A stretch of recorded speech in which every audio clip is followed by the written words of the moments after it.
Does winning 8-1 matter more in this series? Well, it matters to the Oilers in the sense of their game planning, the team they put on the ice, and finally Knobloch not overthinking it. I think when we talked at the start of the series, he goes Henrique on left wing or, certain guys in the lineup, up the lineup. Like now he's slotted his team correctly. They went to you could really see them utilizing the stretch option play, especially with the weak side winger, whether it was a weak side rim out of the zone or they were just blowing out of the zone, because the Panthers they're very condensed throughout the neutral zone. They're very hard to beat. You need certain guys to buy into those stretch plays or to blow the zone when you have the puck. And it is an awkward feeling as a player to consistently do it, but they did it. They opened up a lot of ice, which opened up a lot more grade A chances for them to get, similar to the first game, but even more.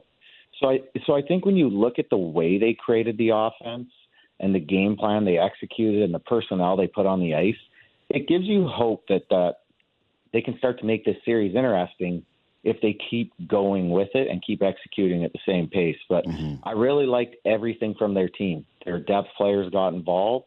Everyone starts to feel good about themselves, and then they all start to contribute. But I really think the game plan of stretching those guys, getting their D-men to back off, attacking with speed, and then all of a sudden the Panthers forwards are disconnected from their D-men, and there's more options that open up in the middle of the ice. So I think it is big for them to score a ton of goals, just for them to feel like, wow, we can beat these guys. Bobrovsky, like you said in the opening, he does feel human. And that to me is a big step in the right direction for the Oilers. Well, so if I'm Knobloch, I'm looking at them, and I know I didn't make fun of him, but I pointed out the fact that he brought up how we're not getting outplayed in the series. That's not what he was seeing after they were down 3-0. I went, yes, you are. I'm sorry, buddy. You are. You were absolutely getting outplayed, and you can put those deserve to win-o-meters up or the shot shares. Like, if you're watching the game, you know pretty conclusively that the Panthers were the better team in the previous 2 games.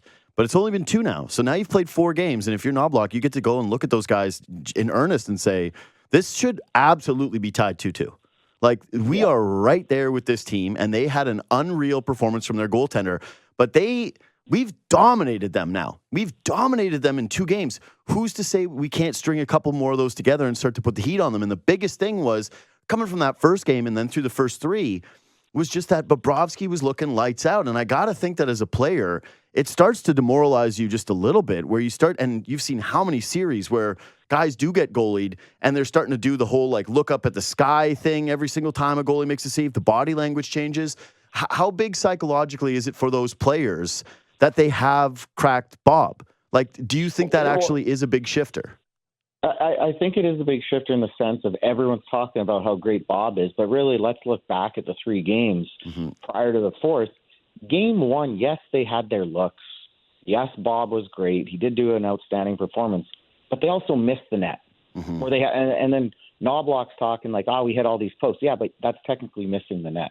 You're not hitting the net. You weren't getting great chances all the time. I liked the Oilers' performance in Game 1, but it still wasn't what it was in Game 4.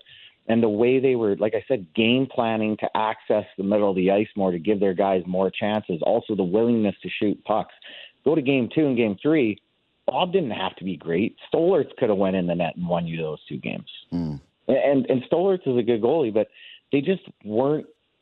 They weren't bought into what they had to do, or they weren't game planned in the correct way to do what they needed to do. So for Knobloch to talk like that, obviously it's just to keep the confidence high in the room and keep the media level down and maybe the pressure on himself and his players. But in Game 4, the way they use their lineup, like we've said, the Henrique playing in the center option, he's not a winger. He is not a winger. Henrique's never played wing. And then you bring him into Edmonton, you put him on wing. But no, you use him correctly. Perry comes in the lineup like he should have been the entire time. You get these guys in the lineup playing in the correct roles. You game plan correctly to open up the neutral zone. Your top guys start going. They didn't play 25 minutes. I know McDavid played 17, but they held him off a lot in the 3rd period to rest him for the next game, which I like. That's a smart coaching move. But that's the thing that now I think as a coach, like you said, it validates what you're saying. Listen, guys, no one has dominated the Florida Panthers like this all season, let alone in the Stanley Cup playoffs. So it validates what you're trying to say is, yes, we can dominate this team when we go at it a certain way, when we execute and we do what we need to do. So I'm going to get to McDavid in a second, but I felt like just before you came on, I was mentioning how it felt like the role players were the ones that actually gave them, well, they did. They gave them the lead. They were the ones that grabbed the game, and then McDavid was the one that said, okay, good night. This is over. This isn't going to be a sweat. I'm going to turn it up and put this game away. But how important do you think it is that they did have a game like this where you win and it doesn't feel like it was McDavid and Draisaitl that just completely carried you? You did get the big Henry goal. Janmark was awesome in it. Nurse contributes with a goal. Skinner makes a huge save when it's 2-1, right? Like this did feel like a game that was built on by the others. Yeah, but why does McDavid get the opportunity That's what I mean. To go off, right? Yeah. He gets the opportunity because the pressure is off him from the role guys getting a couple goals that now lets him go play more free. Him and Draisaitl were on for the first goal against. When you're looking at that, it's like all of a sudden McDavid's probably sitting there. It's 2-0. The role guys get going, and then they get scored against. Mm-hmm. And it's poor D-zone coverage, poor D-zone plays. They let Tarasenko's stick get open in front, but their role guys stick with it.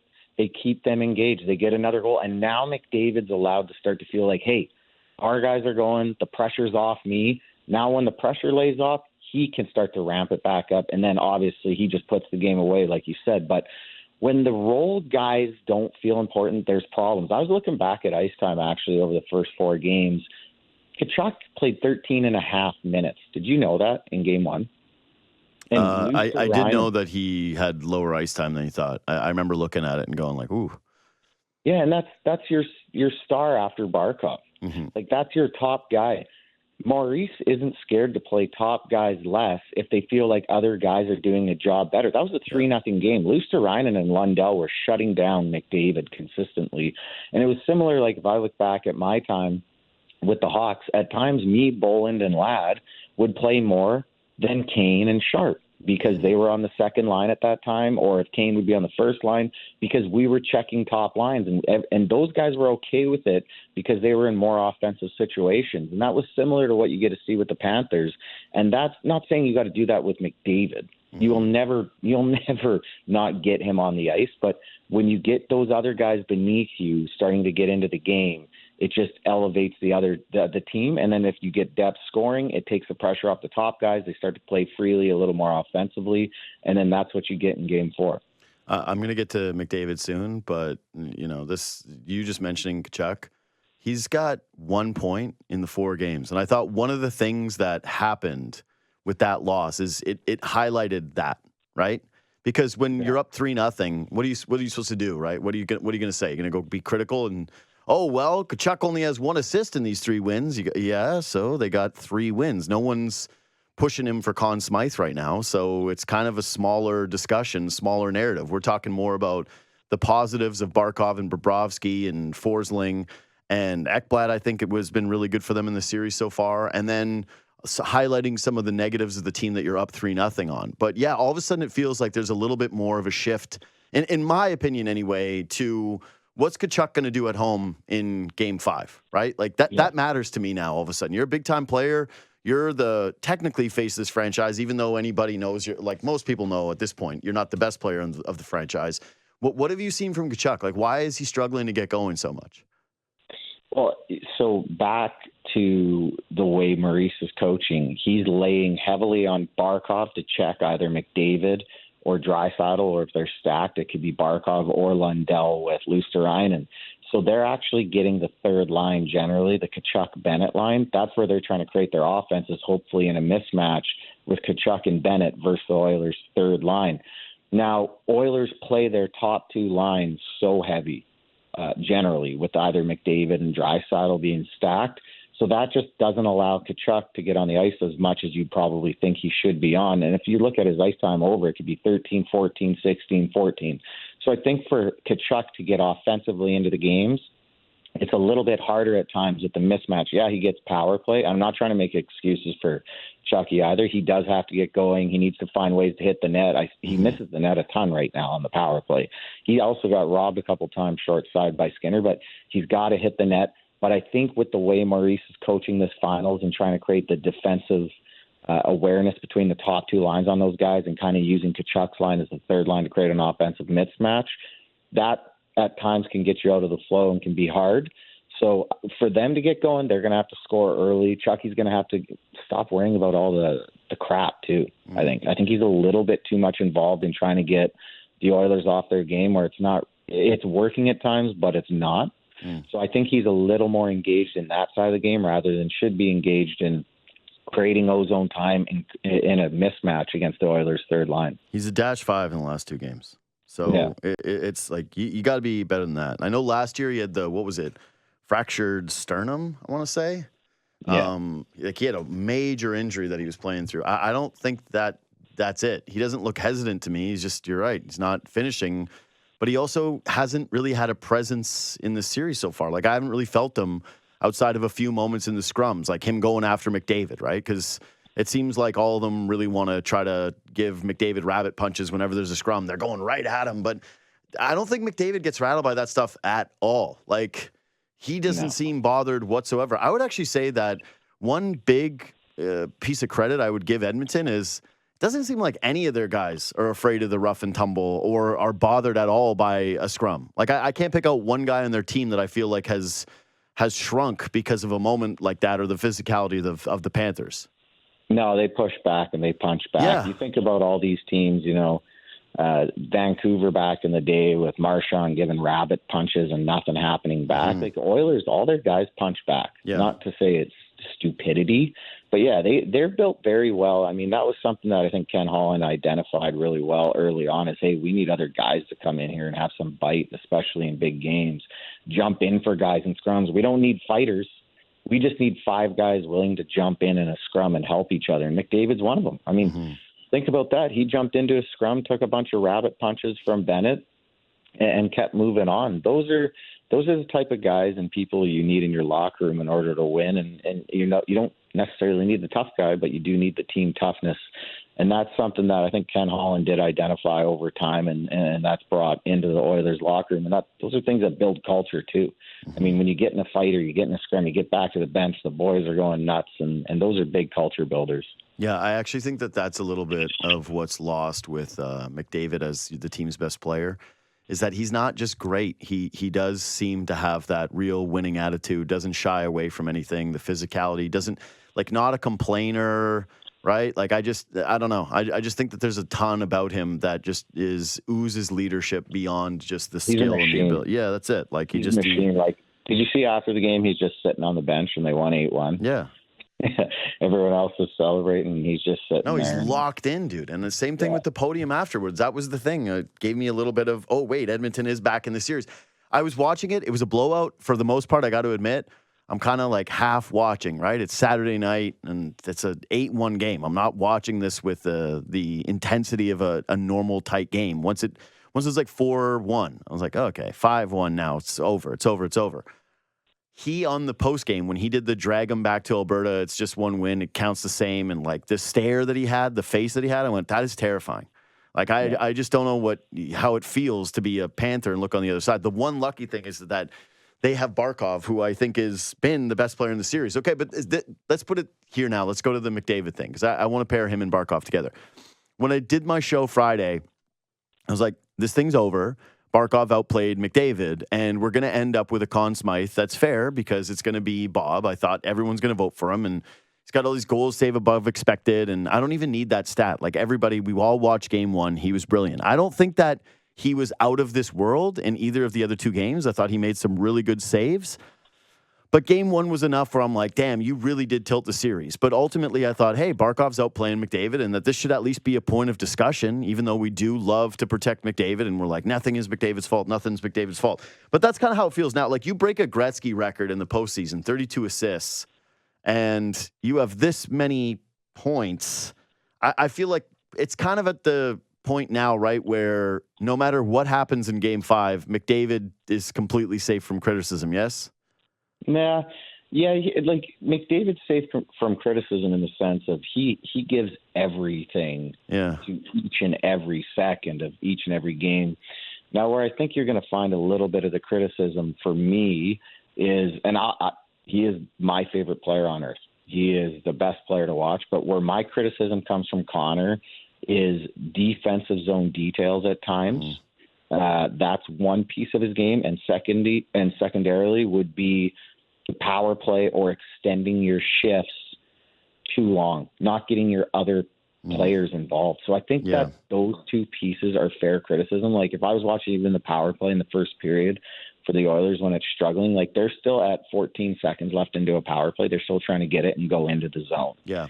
It's things like that where I find there should be some criticism, not necessarily of his character, not necessarily of the culture, but or maybe it is a bit of the culture of the coaching staff of, hey guys, like you've just been on for 2 minutes, get off the ice, like get off the ice. So I feel like if there is criticism that's valid, it's in those two areas of the game, the details defensively at times.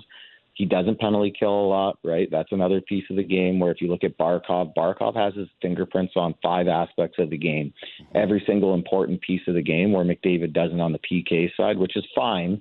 But on the other side, the details defensively and the, hey, like guys, even like game 3, it's 4-3, there's 3 minutes left, and he's at 1:30 and he's still trying to get it in the zone. That shows you how much willingness he has for it. But I think as a coach, you need to sit him down and be like, hey, man, we just need you to get off the ice because we're going to get you back out there in another 45 seconds anyways. You can't keep pressing at the end of your shifts. So where, for me, that criticism comes from of Connor can always come in those two areas, which is, minute in a lot of things, but it is major if you're going to win a Stanley Cup. So I tried, you and I had a little bit of a text conversation about Barkov after game 3. And I went through who I thought were the best defensive centers, best defensive players in a cup run that I could remember in my lifetime. Where I was like, oh, damn, this guy is just on a completely different level. And it's someone who's had the career, the pedigree, but then also puts together the truly unbelievable run, right? And I came up with, Barkov is the 4th name, but 3 other names. I had, Ryan O'Reilly, when he won 2019. I got Bergeron, and I got Kopitar with the 2 cups.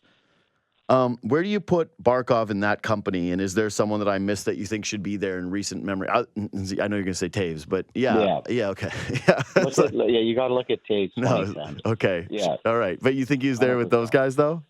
100%. All right, yeah. I was going to say, he got you 2 cups, so sure. That's fine. Yeah, all right. But here's the thing with Taves and O'Reilly. They're very similar. Mm-hmm. Taves is better offensively than O'Reilly, I think, over his entire career. Mm-hmm. Taves doesn't have the same offensive high upside as a Barkov or a Kopitar. Number 1 for me at the moment of the defensive centers is, because he has 2 cups, would be Kopitar over Bergeron in the sense of more offensive output than Bergeron, but could do it in all aspects of the game. I do think Bergeron would be above Barkov still at the moment. Barkov, we were texting about it. Barkov is a more skilled Kopitar, but Kopitar, with what he did in the past in those 2 cup runs, and he sustained it a lot of the time over other cup runs as well, is more impressive to me at the moment, because this is really, Barkov was good last year, but he wasn't what he is this year. He really wasn't what he is this year. Just when Kopitar sustained it over a longer period of time makes it more impressive than me. Not saying that he's a better player, just because the skill level being a little bit higher. Taves would be 4, O'Reilly 5. Like, Taves is 100% ahead of O'Reilly. It's not even close. Just based on 3 Stanley Cups. He does check top lines. No, I'm not saying all-time better. I'm saying, best run, even though, Taves, when he was... 2010 run, his 2010 run was better than O'Reilly's. Yeah, well, he had 29 points in 22 games. Points. Yeah. What was his plus-minus? His plus-minus was actually, you want to know what Taves? Yeah. -1. He was -1 that cup run? Yeah, only dash, which is shocking. 29 points in 22 games, and your dash is pull crazy. Up my plus. Was I plus? Yeah, hold on. Let's get you up here.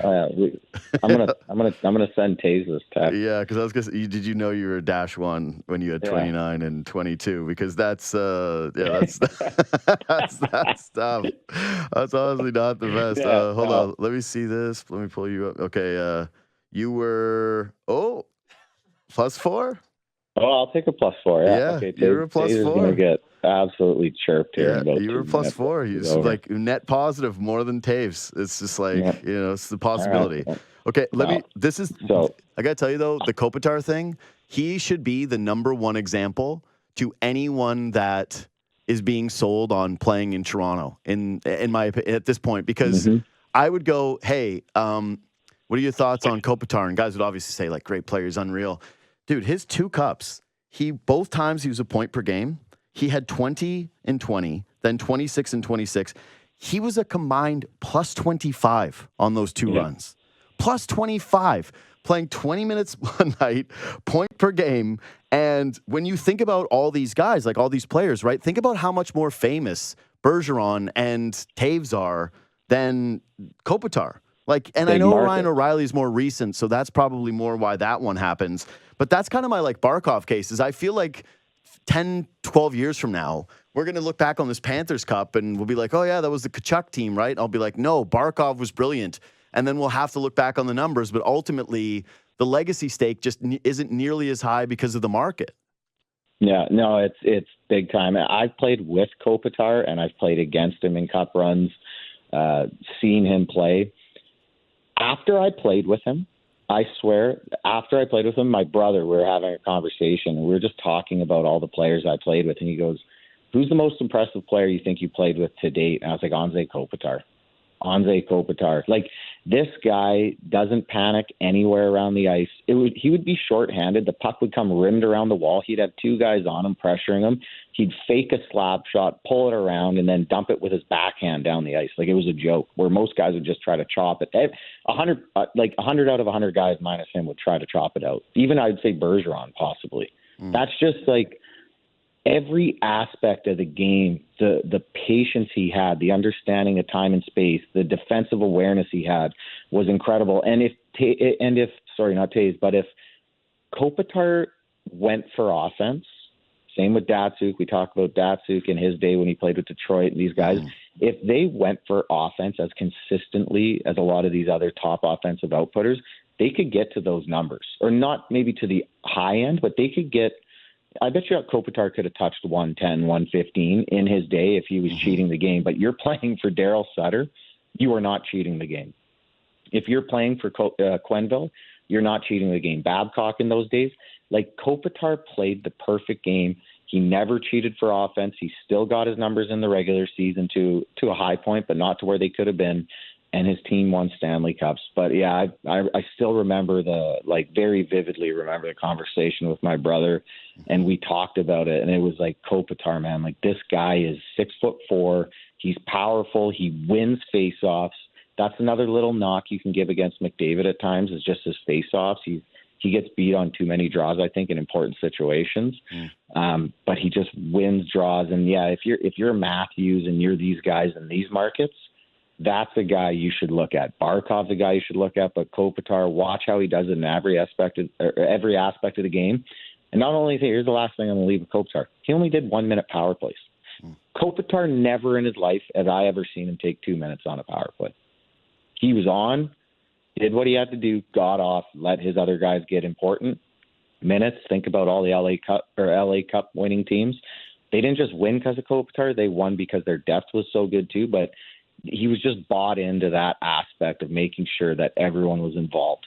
Yeah. Every once in a while, I'll go down the Datsuk highlight rabbit hole just because he's so highlight friendly. So I think that he gets a bigger boost because he looked so pretty when he played that people go, oh, the offense. I guarantee you, this is a fun Datsuk one, is if you ask any NHL fan, how many 100-point seasons did Datsuk have? Guess. 0. Yeah, 0. Yeah, Yeah, that's but right. that's where I was But telling you. nobody would He guess never that. cheated the game. Yeah, He for never sure. cheated the game, For though. sure, but no one would guess that is all I'm saying. Is like based on what he was aesthetically and some of the highlight reel goals and highlight reel offensive plays and the hands and all of it. It's like no one, I don't think anyways, not many, let's say, not no one. Not many would guess that he was under 100 points. Whereas like with Kopitar, I think he's a little bit more lost to history, time zone wise. And I know he's still playing in the league, so it's like I'm talking about him as though he's like 100 games last year. Did he not? But I'm just my point here is simply that I think he is a little underappreciated and underrated because of the market. Because you stack up his numbers and you stack up everything, and the guys like you who played with him. And just the way he's perceived versus, say, a Bergeron who played in an original six market on the East Coast, and it's the discrepancy is pretty large. Like it is, and that's the thing that I like about this Barkov conversation is this year, and I was guilty of it too, where I was going like, why isn't Matthews going to win the Selke? Like Matthews should be up for it. If it's what like you and I talked about, what is the actual award? Is it the most offense and the best defensive blend, or is it the best defensive forward who provides some offense? Like, what is the criteria exactly? And I would say that watching this cup run has been a real like, oh, damn, okay, I'm sorry that I tried to shovel this award over to Matthews. I was wrong. Like he doesn't do this. Like he's not that. And the penalty kill side. Yeah, that's it. It matters. It matters. Yeah. It really does matter. Like Taze is a penalty kill, power play, 4-on-4, 5-on-5, 5-on-3, 6-on-5 at end of games. Mm-hmm. Like to have your fingerprints on, and offensively and defensively, 6-on-5. Same with Barkov. To have your fingerprints on every aspect of the game for those, five guys you're talking about, and you could put Datsuk into that too because he was a PK guy as well. It matters. And that's why when I talk about the Selke, you have to be able to PK in order to get the Selke. Yeah. But still, we're putting Kopitar in that company now, though, right? Yeah. Yeah. Kopitar to me has always been in it. Sorry, I mean Barkov. We're putting Barkov in this company. Barkov 100% is in that company. Yeah, he's there. So what? You think Oilers are back in the series, or it's still over? I think they're back. Okay. This game is huge. I don't know how it's going to go, but if they go into Florida and they somehow pull off a win, and like McDavid said, they drag it back to Alberta, you can only imagine the shift in emotion and the shift in energy. People were texting me about, what's wrong with Florida the other day, and I did say this: the feelings as a hockey player when you're going into a game and you can win the Stanley Cup is one of the craziest feelings I've ever felt in my life, especially for the first time. And one of the hardest emotions to control. So think about the sleep the night before. Mm-hmm. You don't sleep. You're trying to go to bed. Your mind can't shut off. You wake up. You try to have a pregame meal and then maybe a little pregame nap. During the nap, you can't even nap. Your mind's going 100 miles an hour thinking about all the scenarios, but you are trying to still stay present and calm it. And then when you get on the ice, you're like, oh man, like I don't even know if I've slept now just because I'm so wired about trying to win the Stanley Cup. So I think the Panthers went through a little bit of that in that game, just the shell shock. Maybe they didn't sleep well. Maybe they didn't have pregame nap, just because the Cup's in the building. And for me, the game played out in that way too. They were slow, and then when they were aggressive, they were out of position. They were getting stretched all over the ice like we talked about, and the Oilers were playing a little bit more free. So I am interested to see how Florida plays in this game now, having gone through that emotion for the first time and getting a second crack at it. I think they'll be a lot better. But if they can somehow get that game and bring it back to Edmonton, obviously the emotional level of the series shifts, and we could see a good series. I hope we get it. I really do. I do too. I'd just like a nice pressure. I'd like a little bit more narratives than have this all of a sudden turn out to be like, oh, that 8-1 was actually nothing. That's a historical footnote. And because I think it often goes that way in series, right? You're like, oh, a team's down 3-1 and they make it 3-2, or 3-0, they make it 3-1. And we have to spend a little bit of time going back on some of the takes that we've had over 3 games of winning. And then it turns out no big deal. But no, I want to see another moment for McDavid. I want to see another moment for this Oilers team. And just ultimately, I just want a good series. Like, I don't apologize for that, for the people that get so mad at me for being like, you should hope Edmonton just disappears as a franchise. I'm like, it's okay. I think it'll be all right. Hey, buddy, thanks again for making time. It's Kris Versteeg, 2-time Stanley Cup champ. Again, creator of the Klevr app. Go download it in the App Store.